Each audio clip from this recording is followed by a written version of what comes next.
Thank you for joining IAB There. Hi, everyone. My name is Eric John. I head up IAB's Media Center, the cross-screen omni-channel umbrella for media at IAB, which includes video and audio. We serve as the conduit between buyers and sellers, offering best practices, industry standards, and market-making forums like this, IAB There, our daily live stream, which we bring together and connect leaders across the digital advertising ecosystem. I am excited to welcome everyone to this special IAB There, and sponsored by LiveRamp. And we are welcoming Annika Gupta, president at LiveRamp, to discuss the future of addressability in media and advertising. So welcome, Annika. Thanks for having me here today. Excited for this conversation. Me too. It's always great to meet one of the companies that plays such a pinnacle role across everybody. I think of LiveRamp and I think of, in a way, it's Switzerland in the landscape of companies all working together to get it right with consumers. I just want to share a little bit of background on LiveRamp. It's the leading data connectivity platform for safe and effective use of data. You work to enable companies and partners to better connect, control, and activate data to transform customer experiences. We're all in on that, and to generate more valuable business outcomes. And we're going to talk about that shortly. And of course, none of that can happen without the connectivity and the connective tissue of addressability. Annika, you are president, head of products and platforms. You were an early member of the LiveRamp team. Recently served as LiveRamp's Chief Product Officer. We're going to talk about your heritage in product creation. In 2016, you were recognized as a top 10 digital marketing innovator by Ad Age. You hold a Bachelor of Science in Math and Computational Sciences from Stanford and completed the executive program at Stanford University. In other words, you have a license to juggle. That's Yeah. If you can manage all that you've done and do an executive, MBA, I'm like, my God, you've got it. So we're so proud to have you also on IAB's board of directors, which you joined in 2020. So let's jump into it. A lot to talk about, including recently announced just last week, LiveRamp announced the acquisition of cloud data platform DataFleet. So Annika, tell us more about why is that strategic? And what does that solution bring to your clients? Yeah, we're really excited to welcome the DataFleets team into LiveRamp. And it's really the culmination of over a year-long process that we went through. About a year ago, as we launched Safe Haven, our data collaboration platform, we started hearing from customers that in order for them to be able to get the most value out of their data and to actually execute partnerships with other companies that had data assets that they wanted to collaborate on and do analytics on top of, that there needed to be more controls around how that data could be shared. And more specifically, today, LiveRamp allows companies to share that data by anonymizing it, by providing identity. But a lot of that still requires the movement of data. And what we've started to hear from our customers, and certainly where we see the world going from a regulatory perspective and from a heightened focus on data security, is that companies don't want to have to move their data around in order to get value from their data. Companies want to be able to do more while keeping the data at rest. And so we started to explore this space and look at companies and technologies and people that were doing a lot of innovation in privacy preserving technology. And there's a lot of research happening right now in this space, coming out of academia, coming out of companies, big companies like Google and Adobe and others. And we saw a role in being the steward of privacy preserving tech as that neutral Switzerland for the entire ecosystem. So we looked at a lot of different companies. We came across the DataFleets team, and we were really excited about the opportunity and how far along DataFleets was in creating this technical layer that allows for federated machine learning on top of data sets, and the ease at which we could integrate that into our entire product set at LiveRamp and bring that to our customers.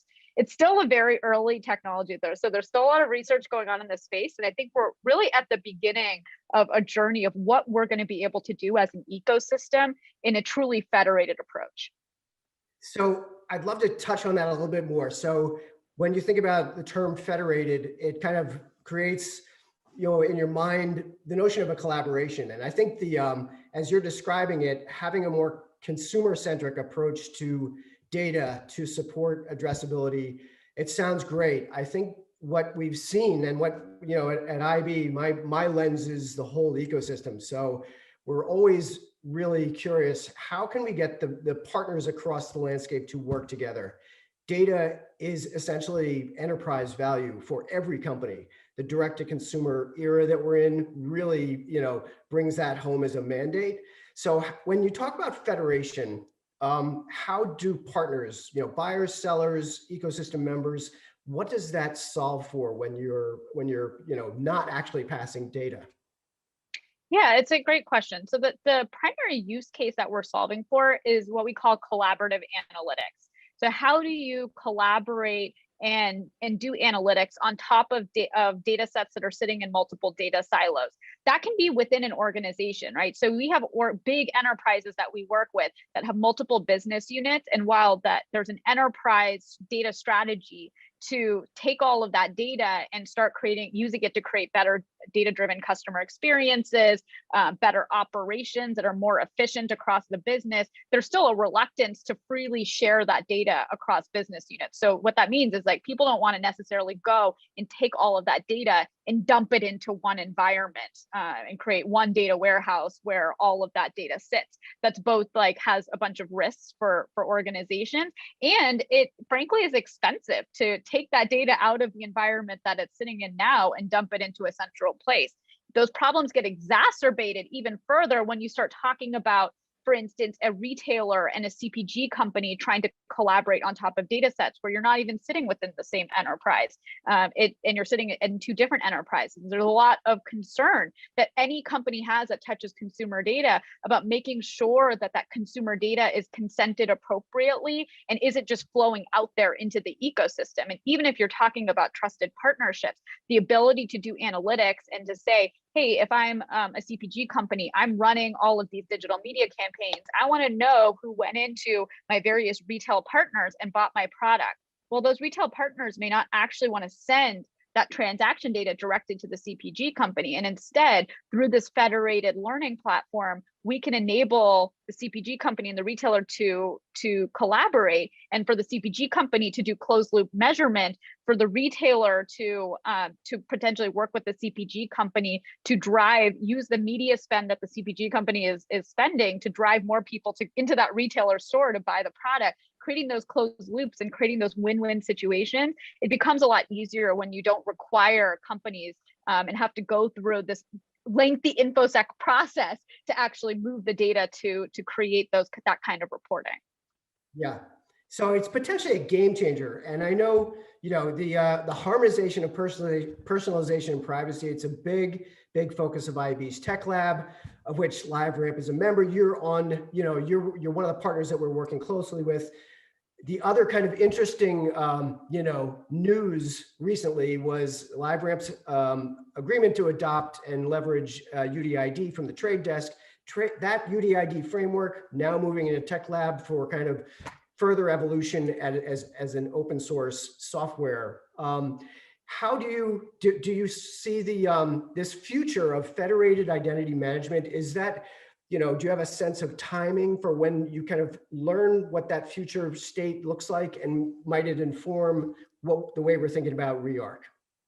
Yeah, it's a great question. I think we're still in the early days of federated identity, federated data. We see the world moving into a more decentralized, fragmented realm, right? Even what we're seeing right now with the future of addressability is that every publisher is trying to create their own mini walled garden because they know that they need to control that relationship that they have with the consumer, and they need to figure out new and innovative ways through all of the efforts that we have at LiveRamp with ATS and everything that we're doing with all of the IAB partners to attach data to that inventory. So that we know that the world is moving to a place where data is going to be more fragmented. We know that there's more concern around data breaches because of all the publicized data breaches that have happened over the past couple of years. We know that GDPR was just the start of global and fragmented data privacy regulation. I mean, even in the US, we don't have a federal data privacy framework.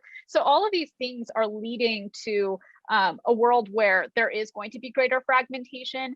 And for LiveRamp, how we think about that is how can we be the neutral Switzerland that helps our customers, helps the brands at the end of the day stitch together this complex fabric of partners, complex fabric of data, complex fabric of consumer identity, and leverage that to create personalized and delightful experiences for their customers. That is what's going to help companies remain competitive in a world where Amazon, Google, and Facebook have such high availability of robust data sets and are using that to create these personalized and optimized experiences. So I don't know the timeline. I think the timeline is today in some senses, that there are use cases today that we can do in a decentralized and federated way, but I think we're only touching the tip of the iceberg of what's to come. So yes, the urgency to get things done today and to test and learn. You remind me of a quote that our friend Jay Prasad, who's on the video board, has said, "You can't slow play this game anymore." And by that, he was referencing, the context for that was, he was referencing the reality of consumers and the way they behave media has shifted so rapidly, especially during the pandemic. And the expectation for brands to go direct to consumer, to manage an e-commerce relationship in a way they never have before. You also have acquired a company called Data Plus Math. And so in a way, I'm curious if you could talk about that a little bit. How are they working with clients to bring them into the reality that consumers are already driving, the true omni media consumption realities, and how you actually understand how to address audiences? Yeah, I mean, I think our thesis for Data Plus Math was validated 100-fold during the pandemic. When first of all, the first driver is what you were talking about, the consumer behavior shifting, right? People are now watching video and TV across numerous devices using many different apps. Some of them are connected, internet connected. Some of them are more, traditional linear TV. People still have cable subscriptions, even though there is a lot of cord cutting going on. And that's like the fragmented landscape of consumers. And then you take a step back and look at the advertisers who are saying, hey, video and TV content, you have a captive audience, you have a really high quality consumer interaction touch point that you want to use to build your brand, to build that connection, to sell your products. And how do you do that when now the viewing behavior is so fragmented? You can't just buy a national TV campaign now and find and hope that through that kind of spray and pray model, you're going to end up getting a huge chunk of your audience, because your audience may be across all of these devices. With Data Plus Math, the reason why we acquired Data Plus Math and the thesis that we had was using Data Plus Math as the foundation to create measurement for every single way that TV is bought and sold. And on the back end of that, create the addressability across all of these mediums as well. Today, Data Plus Math is a measurement platform. As we think about moving into a more federated sense of identity and data, what we want to do is unlock the assets to allow brands to do their own measurement on top of the data. And that, I think, is the real power of what we can do and what we can unlock for the industry. I know you have John Hochter, our head of TV, coming on to, and founder of Data Plus Math, coming on to this show in a couple of weeks. So I'm sure he'll have a lot more to talk about then as well. We're going to get right into into the work. So, talk a little bit. So I think there's another lens to this addressability. And when we say, actually, I'd love to ask you, because we throw out terms, not everybody's coming to the table with the same understanding of the language. Addressability, right ad to the right household, as opposed to broadcasting the same ad to everyone. Game changer for television land. How do you define addressability? Is that what you mean? And can you talk a little bit about the diversity, not only of behaviors, but the diversity of audiences as well, and how better addressability creates, a better connection?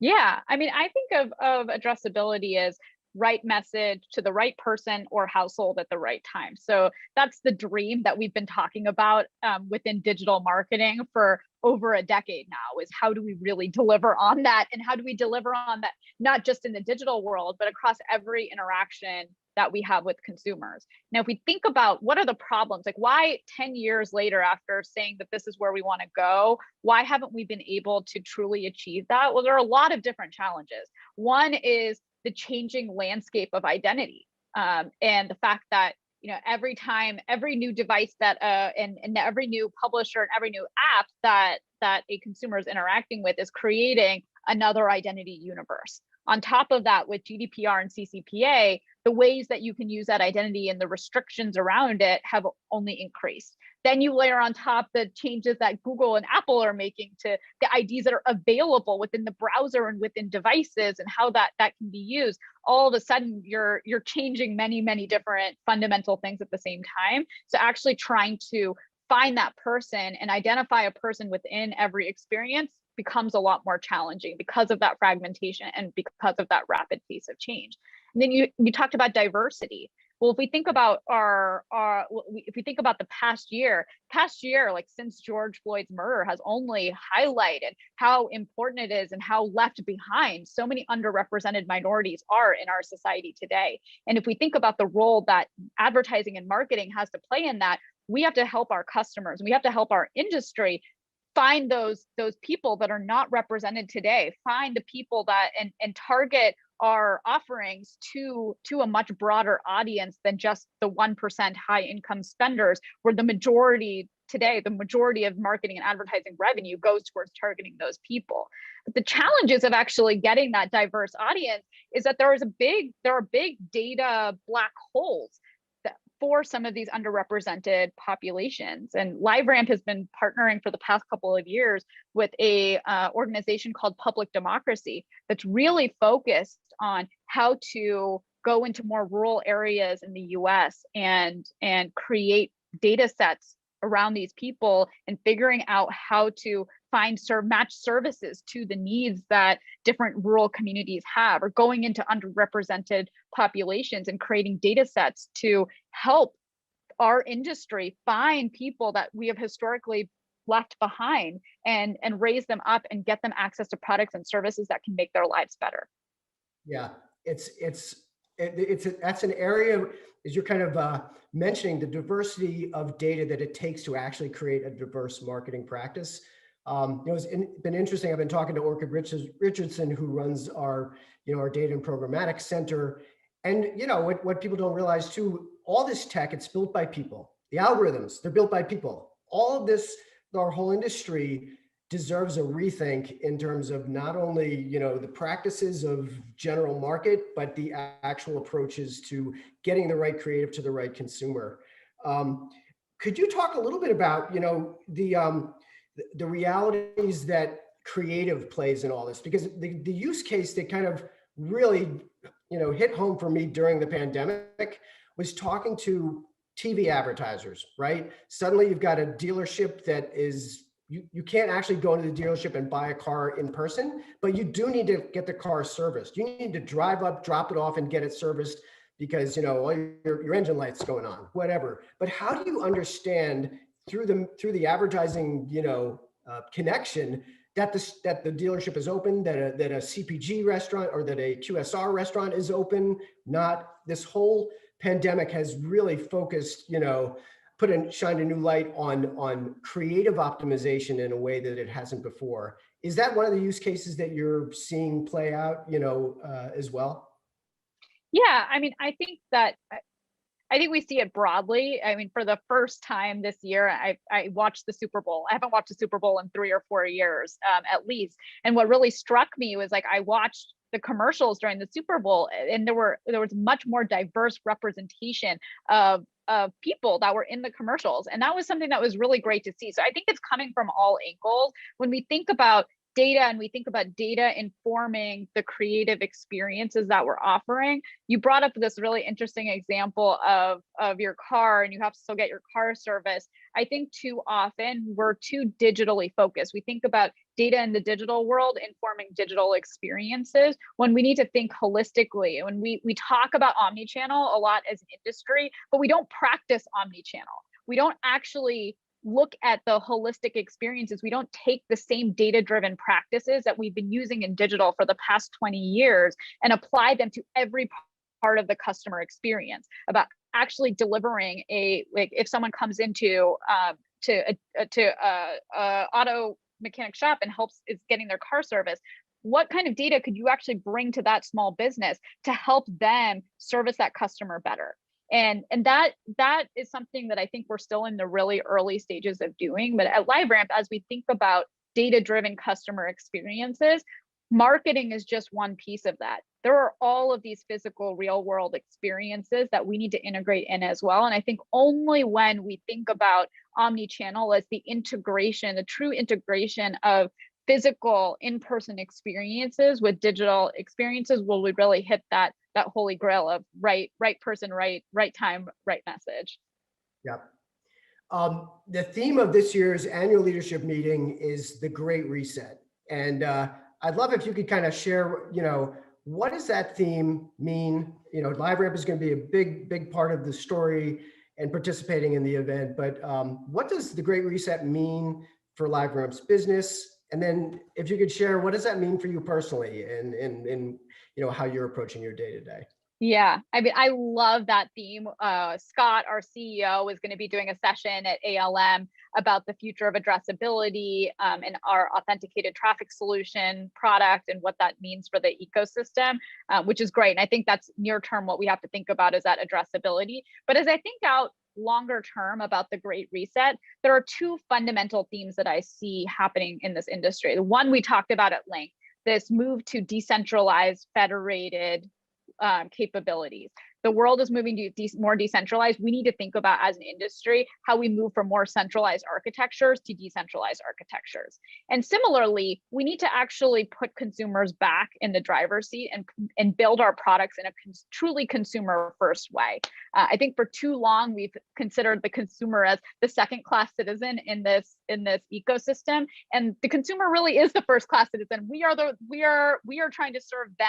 And we really need to truly build our products and act in a way that is putting the consumer's rights first and foremost. From a more personal perspective, the past year has definitely had a lot of different challenges. I think back on 2019 and what my life was like. I was on the road every day. I was going to conferences like ALM. I was going to see customers. I was going to see our teams. I was able to have hallway conversations with people. And all of a sudden, we shifted into this completely remote environment where now I'm at home all day.